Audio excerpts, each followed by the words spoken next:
Well, a very good morning to you. This is Drivetime Radio. I'm New York Vinnie. We do this every Saturday morning at 11 o'clock or so as we try to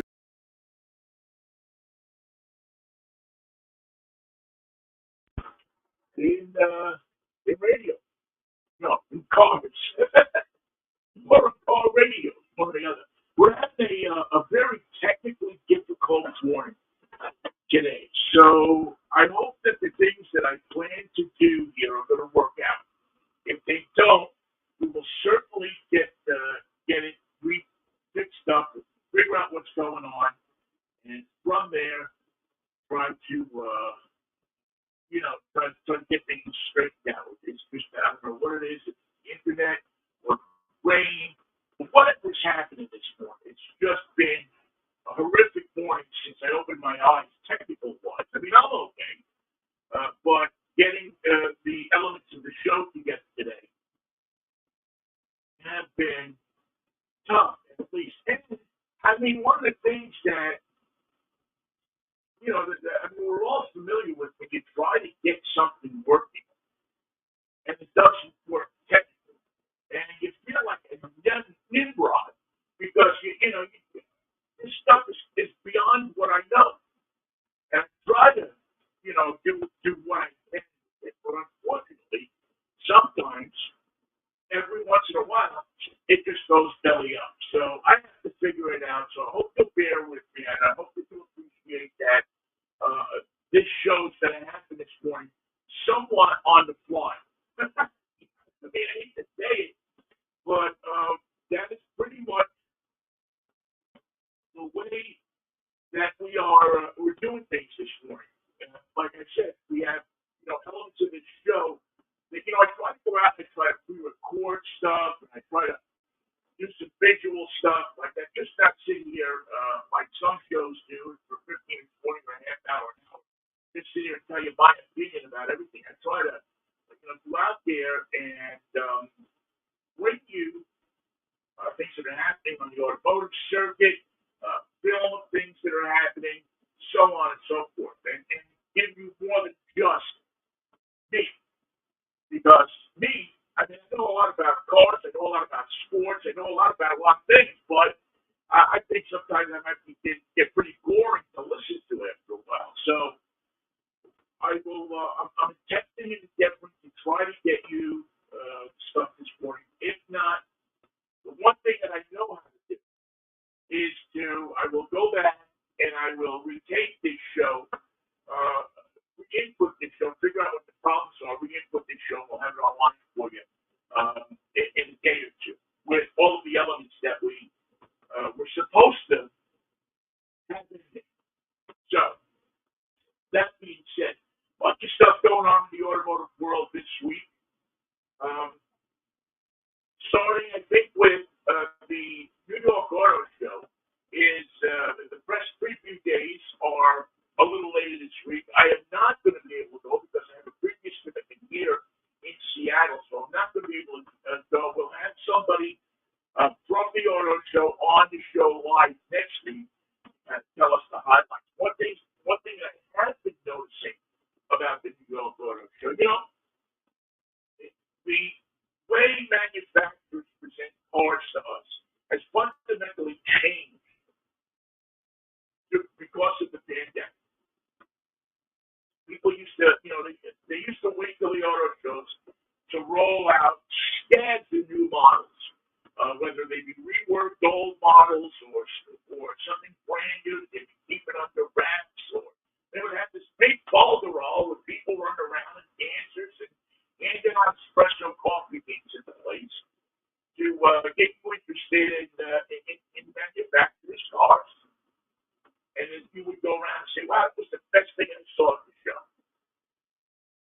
Well, that concept has changed throughout the pandemic because you didn't have auto shows. You couldn't get a lot of people together in one room.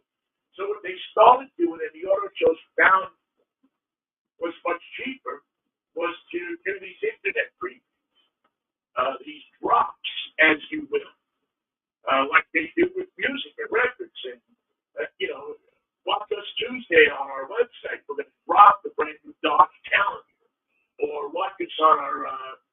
website when it dropped the Fiat dancing model, the new E500 dancing model. So and what this accomplishes for the auto companies, number one, they don't have to wait and become one of several auto companies that are there trying to garner the media's attention.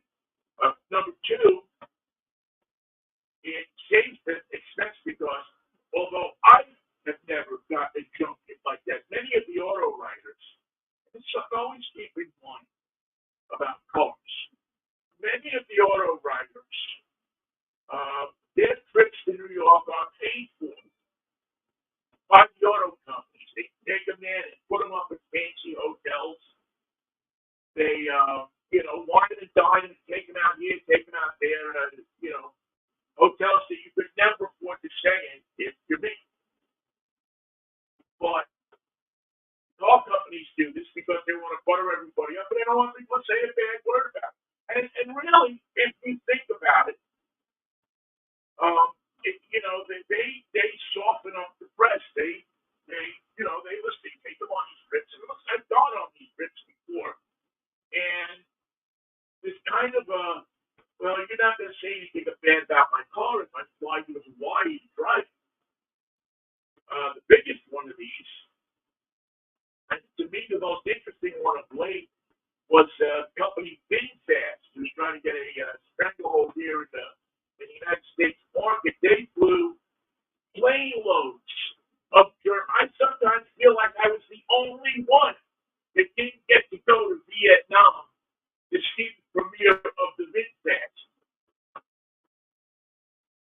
And while some people came back and truthfully reported about the car, it was not ready for prime time.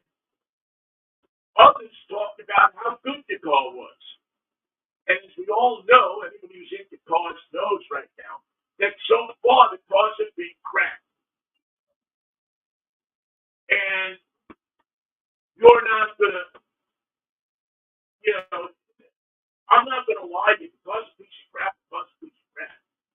And there are several journalists who did not say that. And you could look and you could tell who they were because they were jacked up the big fast. And the honest journalists were saying, well, they were being nice. They were saying this car wasn't ready for prime time. A lot of work had to do, a lot of development had to go into it. That shakes, that rattles, that rolls. Software wasn't ready. There was a number of problems with this car.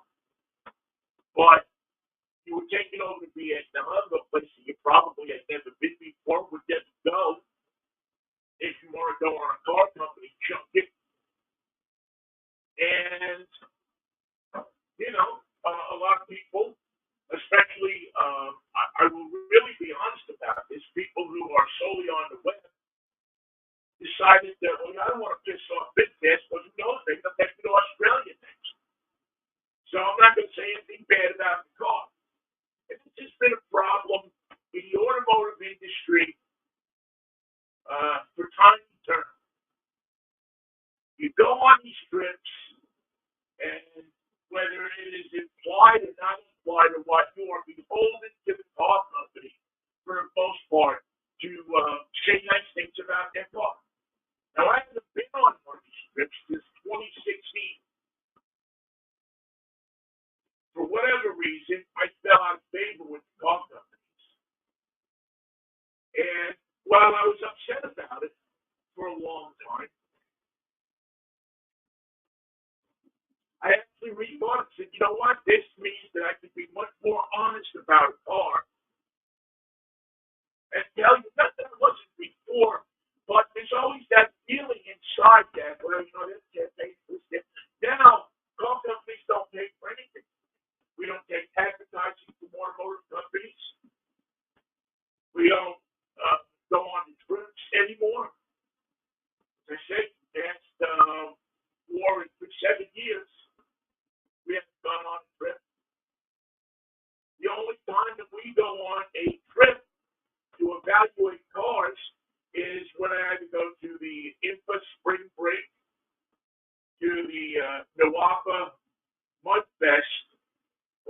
offers other events where the manufacturers pay to bring their cars to the events. We drive them, we pay to go to drive, and we give you honest, straight up opinions about these different cars. Sometimes we get to drive cars that we never would have been able to drive if they don't put the press release. 2 years in a row now at Mudfest, I've driven a Rolls Royce, $450,000 SUV. They're not going to put that car in the press release, even if they do. They're going to give it to some of their thank boys. They're probably not going to give it to me. Well, Vinnie is giving me cars in the past. The Rolls Royce is giving me cars in the past. That is the only way that somebody like me who runs a small business and evaluates cars, and then you come to me and say, "What do you think about this car? What do you think about that car?" That's the only way I can get into these cars through the press release. Otherwise, I can't afford to go out and buy different cars and drive. I think the only one who can really afford to do that is Consumer Reports. Because I don't believe that they take any free cars and they don't take any free trips. If they go on a trip, they pay for it. And they go and they buy the cars that they use and then they resell them. They test in their road test. So it's quite an incestuous relationship. I will say that right off. And your integrity can be tested at times. I have been lucky enough that I don't know that I have ever said to you that the car was good when it wasn't good. And by good, I mean not the longevity of the car, not the how much it's going to need to be on it. I give you an impression when I get into a car of how the car feels, how the fit finish, how the manufacturing style is, what the style of the car is, what it does good, what it doesn't do good. And my overriding question in every car that I get into is, will this car do what it is built to do? If you're driving a Corvette, you get into a Corvette, well, you're going to get into a sports car that's built to give you pleasure from low down, seat of the pants driving, as is a Mazda MX-5, as is a Toyota the Corolla, the GR Corolla, as is the 86. Cars, sports cars that are built for, not for hauling things around, not for hauling families around, but to give you that extreme pleasure of driving a vehicle, a well-tuned suspension, a well-tuned engine, a vehicle that tends to attain a quicker speed, quicker than a regular passenger car or SUV. Does that vehicle do that?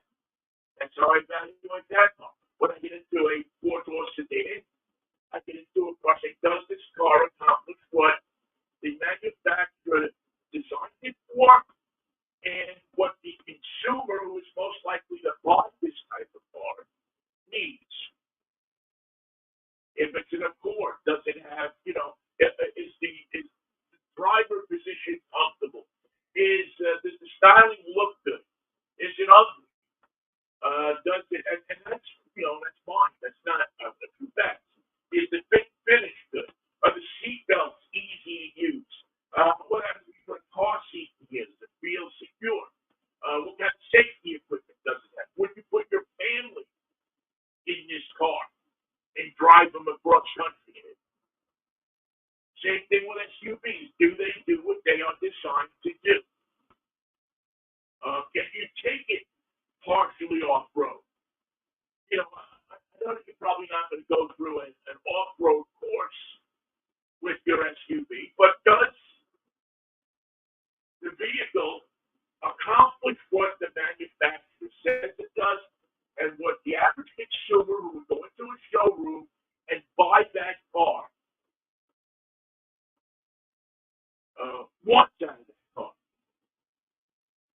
Is it doesn't have rear airbags? Is it safe for people? You know, people in the rear seat. Does it have cargo room enough to fit a whole Costco load? Are the seats easily? Do they fold down easy? So you can extend the cargo area. So if you want to carry something on the weekend, is the rear door, does it open easy? Can you stick your foot out and use it? Can you do that? Those are the factors when I look at a car, and then I take the car up to what I've eventually come to know is the Joe Ricci Memorial Automotive Road Test Course, which is a loop that goes from Arlington to Darrington, up to Rockport, to Concrete, to Burlington, back down I-5. So you get almost every kind of driving in. You get X-turns, you get straight highway driving, you get bridges to go over. There are a couple of fire roads that you can take that four-wheel driver off that road, go up. There are different various areas there that you can test almost any car, and it is one of the most beautiful drives I think in America. It goes along the Sauk River as you go into Darrington to make that left to go up to 530. It's just it's incredible. You see mountains, you see snow, you see glaciers, you see a little bit of everything, and that's where I take the cars. Almost every car for the last 30 years, except for the time that I was back in Pittsburgh. You know, I had a route that I found there that was kind of similar. But that's where I take the cars because this way I can judge each car on an equal basis. How did the Acura go through the set of turns? How did the Lexus go through the set of turns? How did the Honda go through the set of turns? How did the Chevy Trax go through this set of turns? And I can compare. I have a feel of that road, and I know what the car's supposed to act like, what it's supposed to do, and I can compare on equal footing. I don't have a track to use, so I use that. And as I said, so far this worked out okay. Like I said, I've taken cars up there for 30 years, 31 years, hundreds of cars I have taken on this route. I found it early on when I moved here. And I just happened to find it by mistake one day. I was looking for one thing, and I found another. And I always consider it one of the best days of my life because I found a place where I could take these cars, open them up a little bit. There wasn't a lot of people around for a lot of this route. There's just nothing but trees on both sides of it. And you got to see and experience cars and do things that you really couldn't do in the city. Things that you couldn't do really even if you had a track. Because most tracks don't have a forest road on the side. You can go up and test the car going over some logs or something like that. So that's something, that's something that I do with every car. This week I'm driving the Audi Q8 Quattro e-tron, or e-tron Quattro, which is the electric Audi. One of the family of electric cars that Audi is manufacturing. Now today I'll take it up to the Joe, as I like to call it, to the test track. I'll do that today. And I'm excited about it because it seems to be an electric car with soul. It seems to be an electric car that been able to put into this car the same thing. And I'm a big Audi fan. I like Audi. I know they're expensive. I know the people that get finicky. I know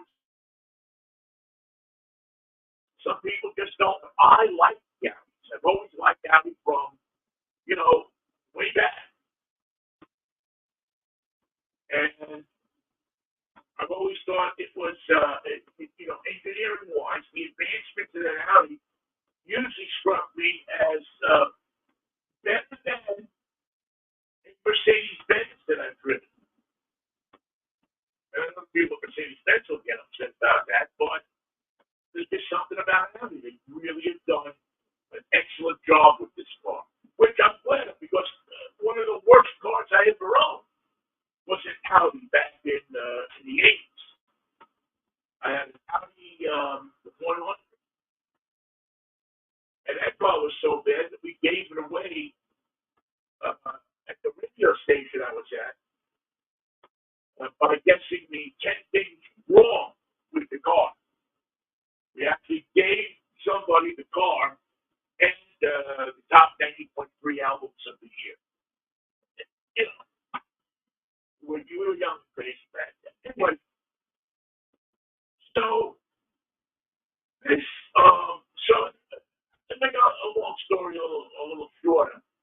So these are things that I like to from time to time let you know about, and I like to let you see, behind the window a little bit, and see see the methods and what we do and how we get to the things that I say about these cars. As I say, this Audi that I'm driving, and I wish I could get the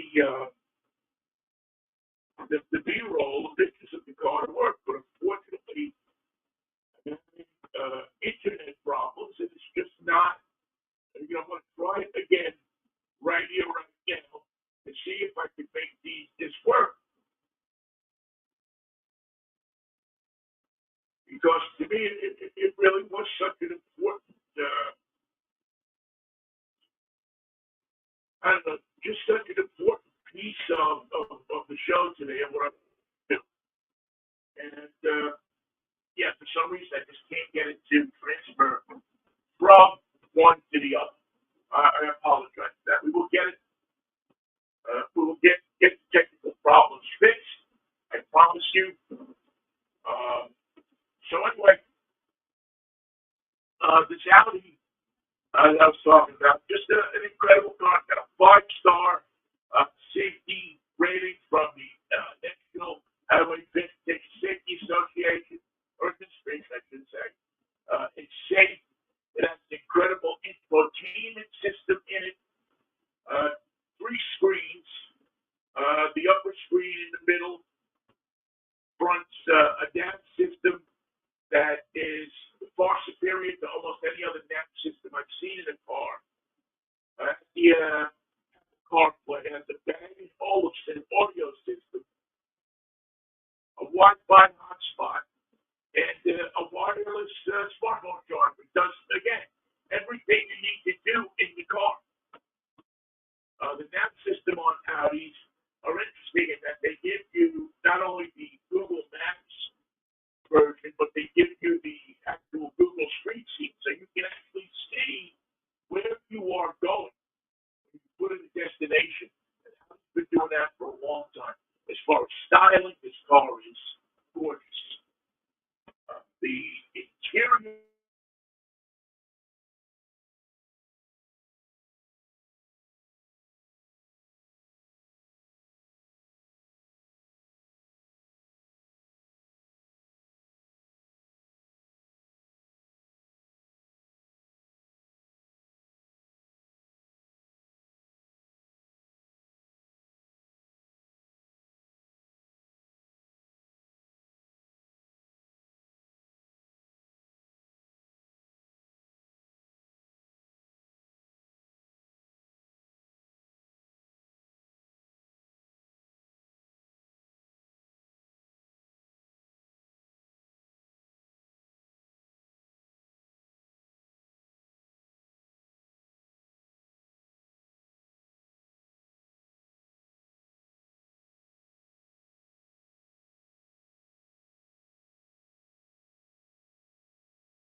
I don't know if the sound came through, but thank you for sticking with us. I see we still have a ton of people sticking with us, and I really appreciate it. So I'm going to try to keep this short. I can't get the pictures that I wanted to get, but I do want to spend the time with you because you invest in coming in on a Saturday morning, and I really appreciate that.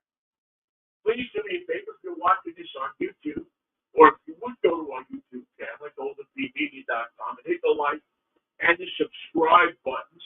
We're trying to get to increase our number of subscribers. So if you can do that, we really appreciate it. I really appreciate it. It's something that we,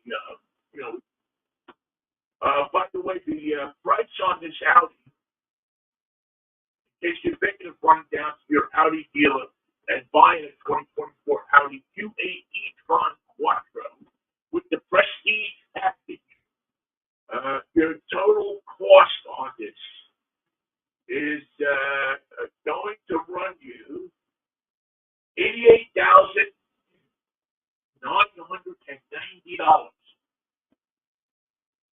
And that is including your destination charge. It has rear side airbags, a black optic package, a prestige package, and a plasma blue metallic, which I wish I could show you because the color is stunning. It's a beautiful blue. I would love to have a Corvette in this color. Really a beautiful color. And we will have pictures of that for you next week. I promise. All right, we want to give you a quick preview of the New York Auto Show. But before I do that, I wanted to just spend a minute talking about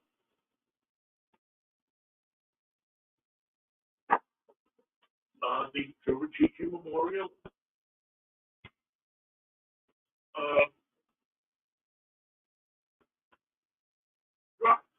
protest course that we use, as I say, every week. One of the towns on that course observed an anniversary of a tragic event. Now, this happened while I was gone, while I was in Pittsburgh. But I don't know if there's many people who live in the Seattle area who did not hear about or see the Oso landslide of 10 years ago yesterday.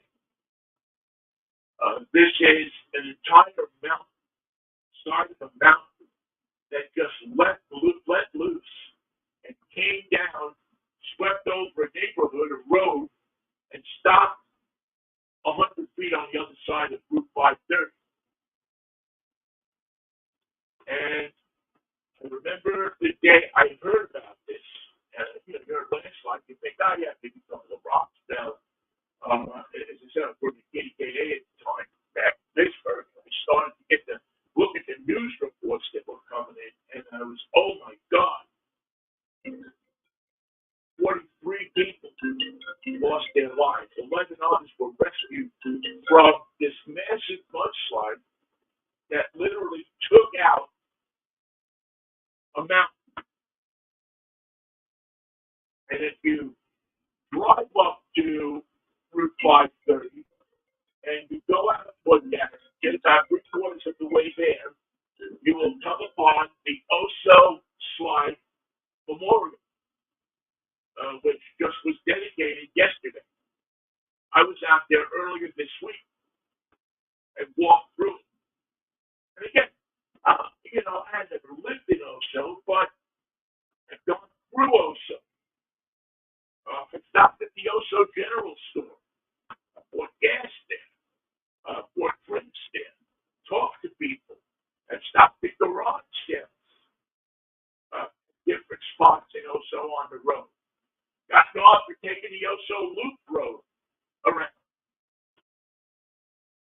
Because I like to get off and know the area, the people that I'm driving through. Because people fascinate me. And while I can't sit here and say to you, I knew people that were killed in this thing, chances are in my travels up there, I had met some. I know I stopped at a garage sale at a house up there several years ago. And when I saw this, I mean, I was devastated, but like a piece of me was taken out. And it was just so sad. And when I got back here, I continued to use that route. And noticed, I don't know, a while ago, that they were building a memorial up there. And while I am not officially a part of that community, I've used your roads. I've gassed up in your gas station, bought drinks in your general store, and I've always loved that little town, the church where the community church is right on the side of the road. It didn't get affected. The slide was really 3 miles outside, past those, so the village, although so small town. But yet there's a connection, and I just wanted to make note of that because when you work in a place, sometimes you feel connected to it as you do if you live there. I spent enough time on the road in Oso, enough time passing through Oso, that enough time loving that part of the country, that part of the state, that you think about it. And it is really a testament to the strength of the people of the state of Washington and of that area up in northern Snohomish County. It's right on the Snohomish, Saskatchewan, get that, county line.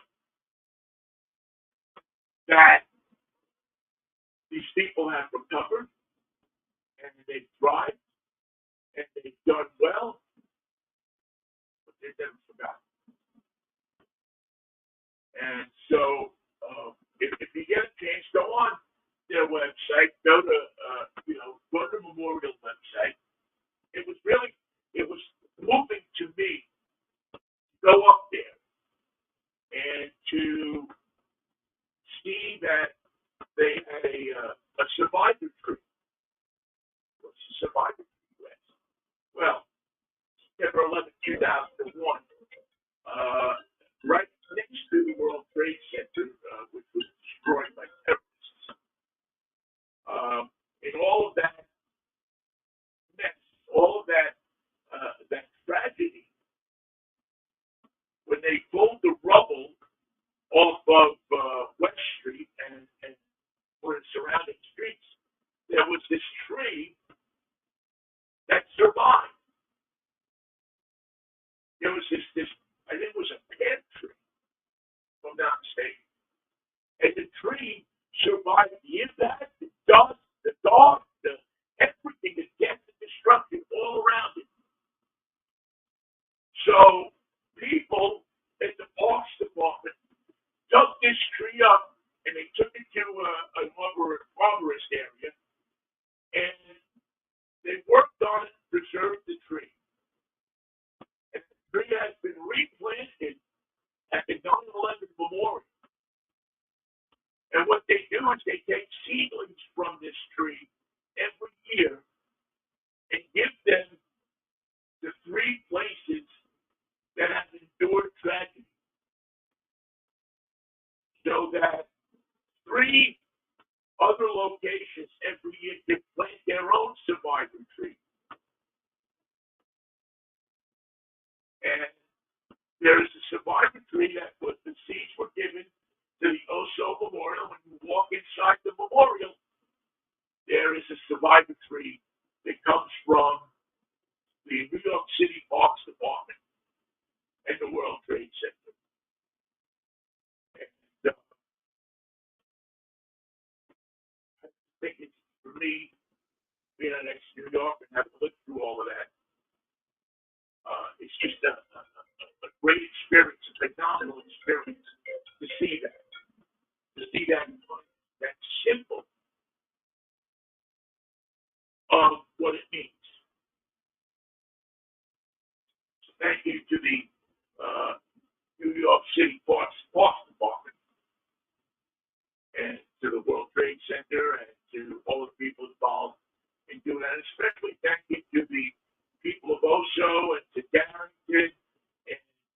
those towns along 530 that have pitched in to clean up and make better and place a memorial. I think one of the most moving things at the memorial is when you pull up and park, there is a row of mailboxes that I guess were taken out of the mud. And the mailboxes of people who will never get mail because they were killed, washed away in this tragedy.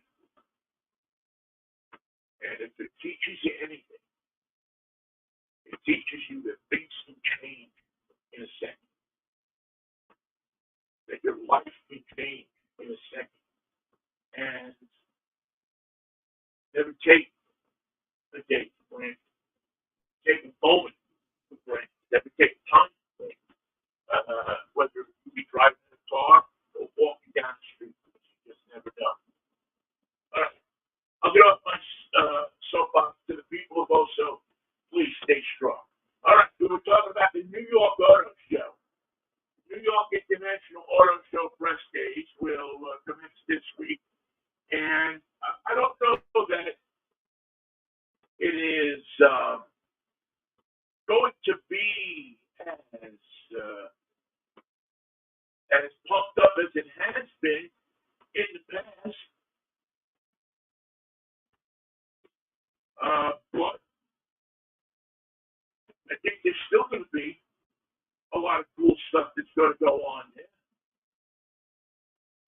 They have a TV test track. They have a custom car experience. Ford is going to have an off-rodeo adventure run. And also, the 864 and a half is the 60th anniversary of the Ford Mustang. And there will be a 60th anniversary exhibit at the auto show. Hyundai will have a ride. Toyota's going to have a sports festival. Subaru is going to be there with their pet exhibit. You can adopt a dog right on the spot. They'll be doing it there with the New York City Second Chance Animal Rescue. That'll go on all day. Camp Jeep is going to be there, which if you've never been, I don't know if you're going to go to the show or not, but I'm definitely going to try to give you an idea of what media things will be going on there. And of course, my internet is acted up again. So I see that Kia is going to have a reveal there. Chrysler is going to have a reveal.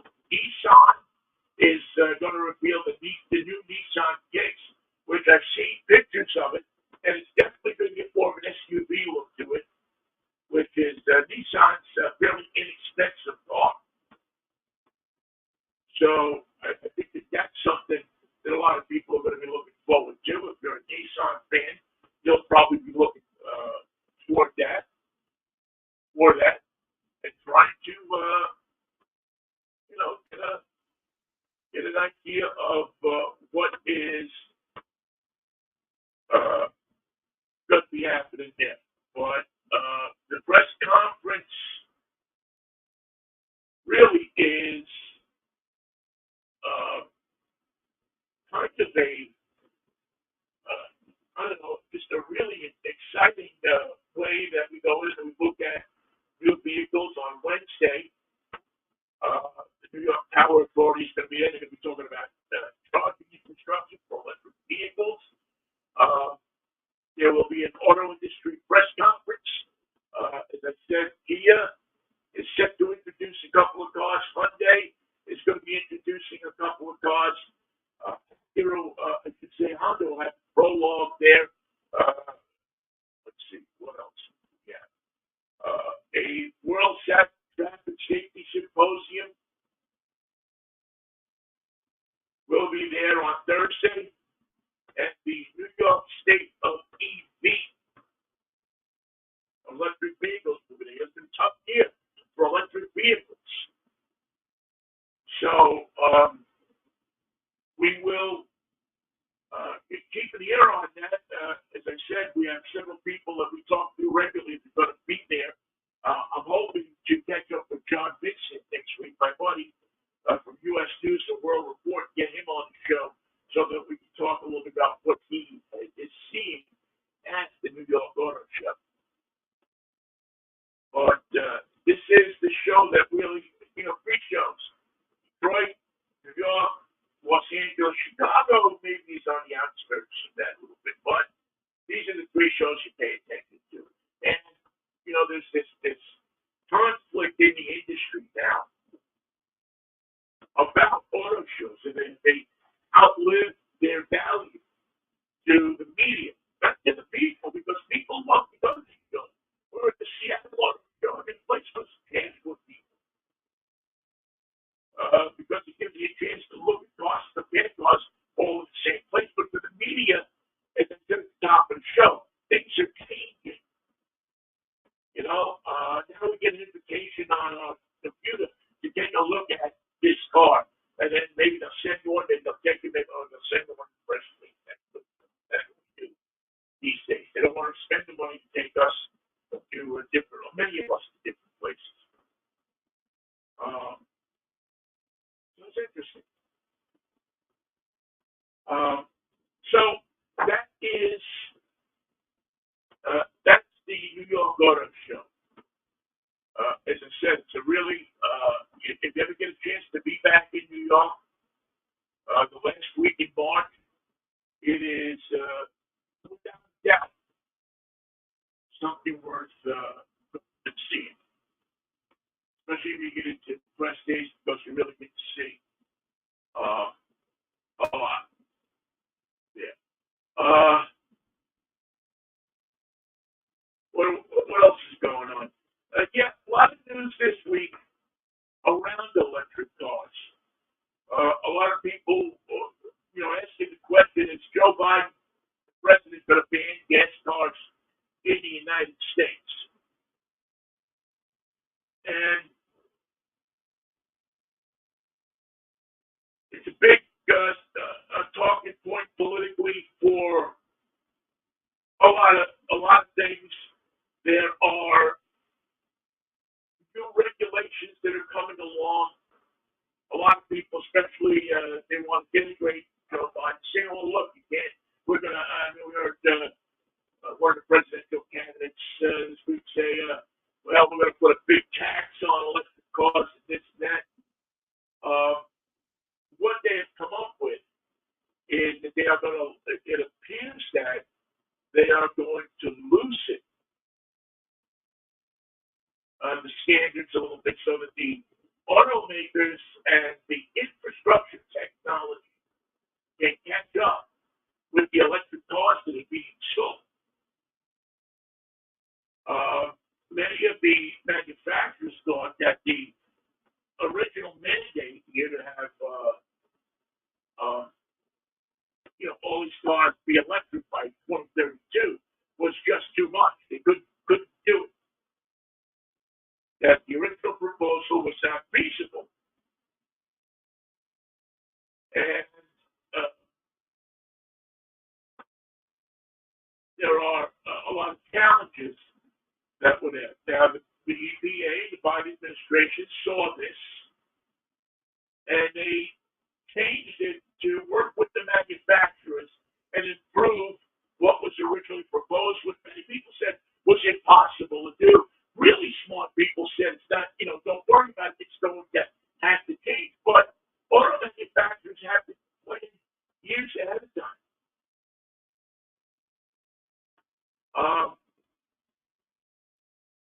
In terms of tailpipe emissions of greenhouse gases, the new standard is more stringent, but they are going to allow more time to reach that standard. So they are not going to ban gasoline cars. It is not a gas car ban. Do they want to eliminate the internal combustion engine in new cars? Yes. But nobody's going to come to your house, just like nobody was going to come to your house and take your gun. Nobody's coming out to your house and going to tow your gasoline engine C28 Camaro out of your garage and take it away. Now, of course, people are saying, well, Biden wants to get rid of gasoline costs. While in a broad sense that's true, there's no specific language in the EPA standard that mandates a ban on internal combustion engine vehicles or requires OEMs to produce a certain amount of EVs. And the rule focuses on emissions allowed over the entire line of vehicles sold by an automaker. If you produce more plug-in hybrid electric vehicles, you will attain that standard. And that seems to be the way the manufacturers are going in the short term. We are still going to see 25 years down the road electric vehicles all over the place, charging machines all over the place. That's coming. There's no way you're going to get around it. But what you are going to see in the interim to make you feel better because you're afraid to get in the car that you have to charge every 200 to 300 miles. You're going to see cars and SUVs like the Lexus that I drove last week that we previewed on Vinnie. What are you driving this week? The Lexus LS 458 Plus, which is a Lexus plug-in hybrid, runs on gasoline or electricity. And I think it's one of the most impressive vehicles that I've driven this year. Many people saying that this is, many reviewers and many people saying that this is, without a doubt, if you want to go electric and you want to spend some money because you're going to spend $75 grand for this thing, that this is the vehicle you want.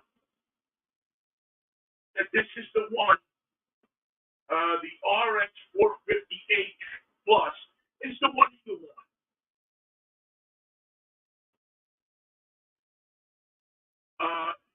Again, it combines luxury, it combines style, it combines that feeling of accomplishment in your life, that feeling of power in your life, that sense of that you're doing something for the environment. In essence, that you're having your cake and eating too. It is, I think, again, one of the better, if not, again, it's going to cost you bucks. You're not going to get this car cheap, but you get a vehicle that from the outside looks spectacular. The red color on the one that I drove was unbelievable.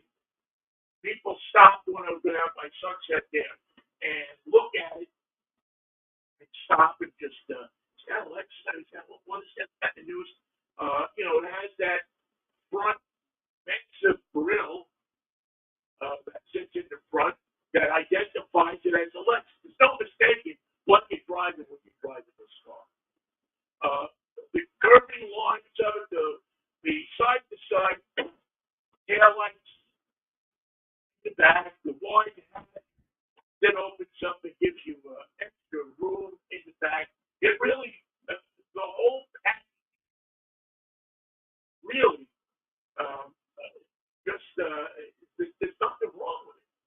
I mean, you could sit here and try to find something wrong with this car. But from the outside, the styling is great. The lines are placed where they're supposed to be placed. There's no crazy looking stuff. It just looks like an elegant, stately, class car to drive. Okay? You open the door, you get in, and it's comfortable. The seats massage. The interior lighting changes to whatever you want it to make you feel better driving home. The you know the infotainment system works perfectly. Lexus has worked out the bugs with that little touchpad they had, and it really just getting on the highway with this thing, driving around, there's a sense of comfort beyond other cars. And as you sit in this car and you put it in, you press the button, put it in drive, and you look and you put your signal on and you go, you feel good about driving this car. You feel safe in this car. And you feel comfortable. It's it's probably the greenest RS that Lexus has ever put out. They call it quick. It's not race car quick. And if you want that, you get the RS 500 X. That's quick little RS. But it really, as I said, you go through this thing and you drive it down the street and you feel like you're jumping on, you're even at low speeds, you feel solid in this car. You feel safe in this car. One of the great things about this car and where it helps people out is it's 37 miles of all electric driving. And it charges itself. While there is a plug-in, and you can take it home and plug it into your garage and come out charge in the morning, you still get 37 miles of electric driving. And actually, you could probably have some reviewers who say that they stretched it out to even more than north of 40 miles.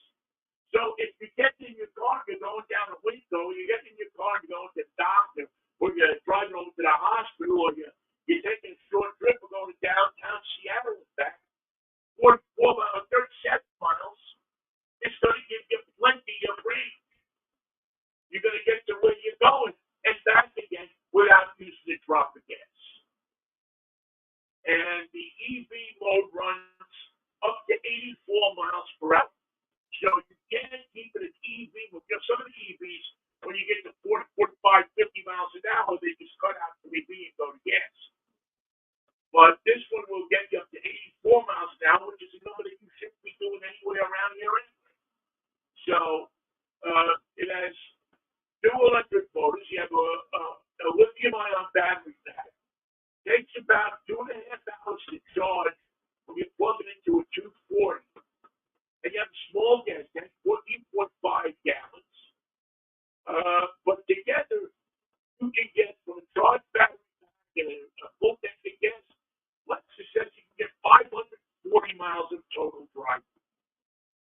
And again, the one thing I really liked about this is there's a button on the center console that you press in your home, and that button will get you charge the battery while you're driving. So if you use the battery, let's say you've used the battery to make a couple of stops and then get on I-5 north, and you're driving up to, I don't know, let's say you're going up north and north, you get up to Beverly, my friend Brotherton's Dome Resort up there. You're going to go up there, use the battery to get to I-5, then you hit the gas, you hit that button, and you're charging the battery again.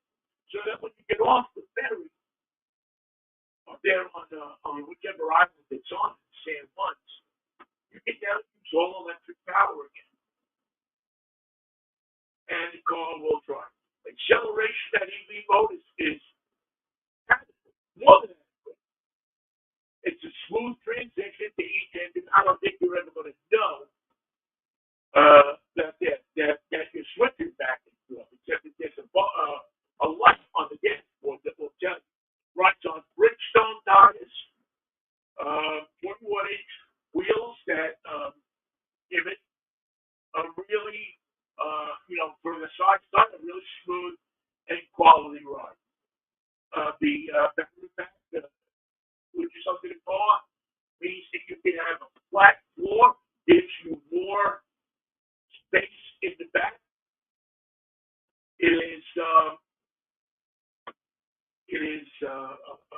your people in the back are back seats are adjustable, front seats are adjustable. You have a lot of um, area there that you can adjust for the comfort of your passengers. Also, one of the really cool things about this, uh,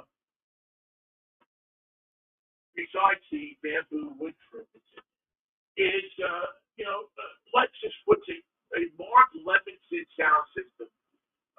It'll cost you $1,160 extra. It is, I think, included that prestige pack. Man, I'm here to tell you, I'm a guy that loves stereo and cars. This thing has 21 speakers, and if you're into classic music, it's like you're sitting in a concert hall. If you're into rock and roll, it's like you're sitting in the Soldiers and Sailors hall to listen to Bruce Springsteen. I mean, the sound out of this thing, out of the 21 speakers, is maybe some of the best sound I've heard in a vehicle. I really test vehicles for sound. Also, in the interior, back into the interior for a second, is the floating dashboard, which I just think looks cool when you play with the lighting system. It really lets you set moods in your car, or set your car the way you want. Again, we're $75,000 for this thing. It's it handles nicely when you put it in sport mode. If you leave it in just the regular driving around town mode, I thought that it was far done. One of the better feeling again. And we look at sports car here. No, if you want a sports SUV, go to Porsche. Go to go with the agenda. They're going to have something that's a little more. It's going to give you a little more seat in your pants. But if you're looking for the luxury of a vehicle that will make you look good from the outside and feel good driving it from the inside, this is one you have to look at. This is one you have to say to yourself, boy, this covers a lot for me. It gives me the ability to drive electric and not pollute the air in many of the circumstances I drive in. It allows me to plug it in, or I can charge it while I'm on a trip. I have the gasoline there, so that if I'm taking a long trip, I have 540 miles of range, which means that I can go just about anywhere and drive this car and feel comfortable. It is a vehicle that is a Lexus, it's a Toyota, it's bulletproof. These things are really right now some of the best mass production vehicles out there. Yeah, you can't do better if you're looking for problems. It is really hard to do better than Lexus. I mean, no doubt on anybody else, but this is a car that's built to run. It's built to have as few problems as possible, and it is a car. It is really the choice of many people have been looking for that luxury SUV, and this is for me one of the top of the line luxury SUVs, if not the top of the line luxury SUV out there. The Lexus RX 458 plug-in hybrid is the answer to your anxiety about electric vehicles. If you want to buy an electric vehicle and you're still not sure because you have to travel here and travel there, maybe this is the car you need to be looking at. Filling at all those charging stations installed. Nothing wrong with that. All right, that is going to put another one of the Drivetime shows in the book. Again, I apologize for not having the visuals today to be able to show you the pictures of the cars that we took, but we'll have it fixed by next week, I'm sure. I thank you so much for listening. Please remember that this show is brought to you by my good friend George Jackson. He has been a sponsor on this show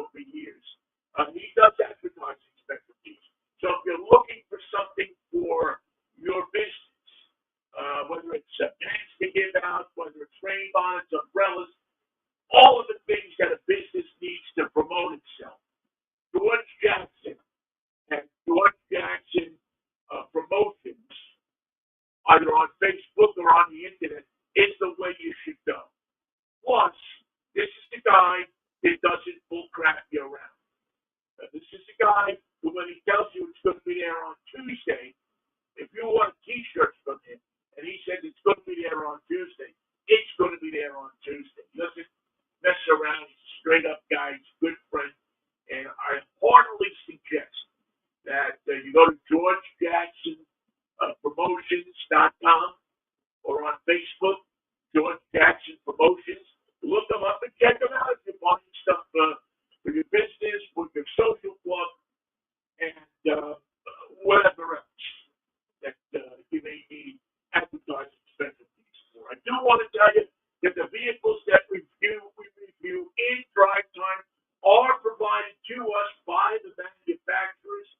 There is no implication to the manufacturers of our opinions of these cars. They give them to us, knowing that we might think good or we might think bad.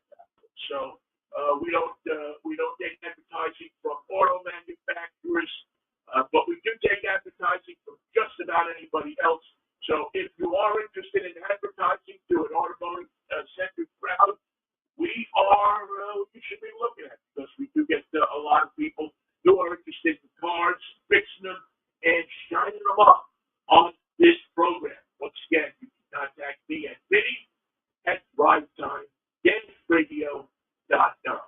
Thank you once again so much for listening to the show. I will catch up with you on Monday morning with Michael Knight on Mikey and Vinnie Take On the World, if the Lord's willing and the creek don't rise. Have a very good rest of your weekend. Stay out of the raindrops, and we'll see you on the other side with peace, love,